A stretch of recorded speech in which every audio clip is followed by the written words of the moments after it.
And just moments ago, President Trump addressed cameras again. He said there is a military option to solve the current crisis in Venezuela. Mr. Trump also indicated that by September 1st, the U.S. will have a response to Russia for expelling American diplomats. And on North Korea, he said he plans to call the president of China tonight to discuss it. Standing with members of his national security team, the president responded when asked if his team is all on the same page regarding his strategy and rhetoric about North Korea. Totally. I can tell you totally on the same page. And Secretary, maybe you'd like to make a statement? Well, I think it takes a combined message there if we're going to get effective movement out of the regime in North Korea. I think the president's made it clear he prefers a diplomatic solution. I think he responded to that in effect just a moment ago. And so I think what the president's doing is trying to support our efforts by ensuring North Korea understands what the stakes are. And that was the President and the Secretary of State just moments ago. Now we turn to a lawmaker's perspective. Last night, we heard from Democratic Senator Ben Cardin of Maryland. Tonight, we get a Republican take from Senator James Risch of Idaho. He's a member of the Senate Foreign Relations and Intelligence Committees, and he joins us from Boise.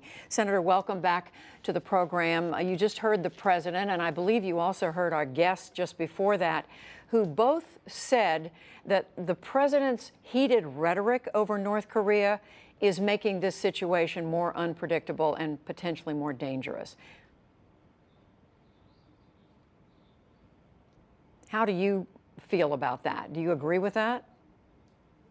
Well, no, I don't agree with that. I know the media wants to make this all about Donald Trump, as they do everything these days.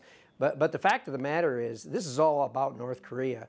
Donald Trump is going to do nothing but react to whatever North Korea does. The fate of this whole scenario is not in the hands of Donald Trump. It's in the hands of the North Koreans.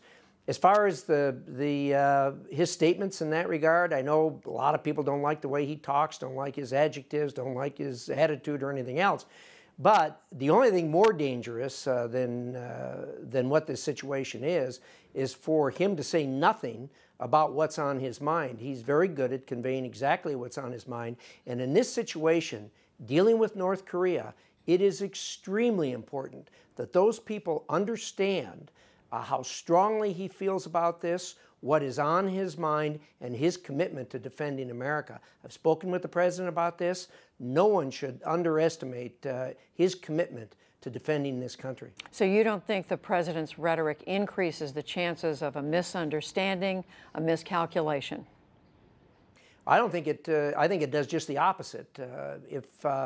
Whatever North Korea does now, they know and they've heard directly from the president what he's thinking and what he's going to do to respond. It's extremely important because they're the ones that are taking the action, not us. Everything here is in reaction to what the North Koreans do. So I can't underscore enough how important it is that the North Koreans know exactly what's on Donald Trump's mind and what he's thinking and what he's going to do. Look, this is a president that's pulled the trigger twice in the first 6 months that he's been in office.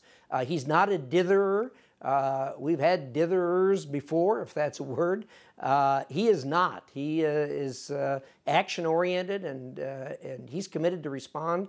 And I have every belief that he will respond. And is it your expectation then that there is a likelihood of some sort of military action? I wouldn't say likelihood. I don't share the same optimism that your prior two guests had about, oh, this is all going to be all right. I agree with them that this is nothing new. This has been going on for a long time. But one thing is different, very different, and that is Kim Jong-un is entirely different than his father and his grandfather. Both of them had good relations with China.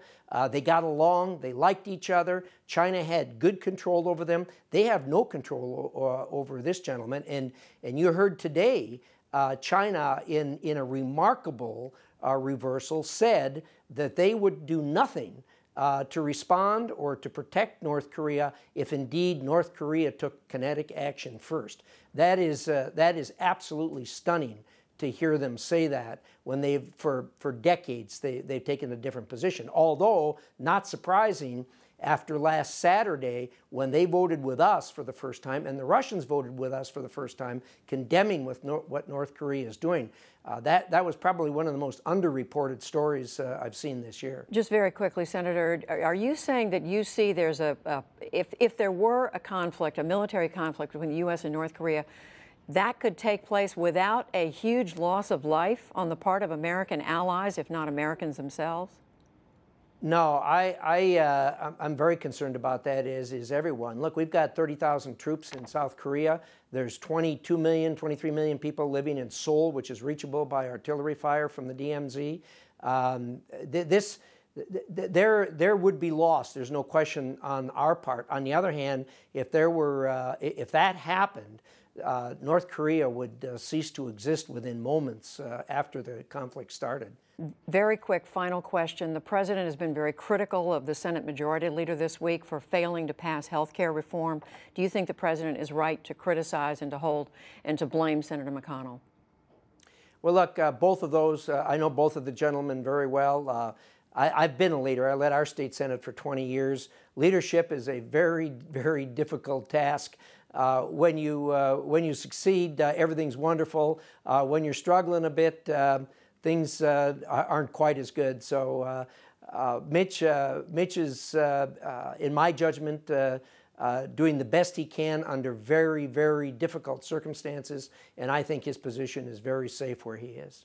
Senator James Risch of Idaho, we thank you. Judy, good to be with you.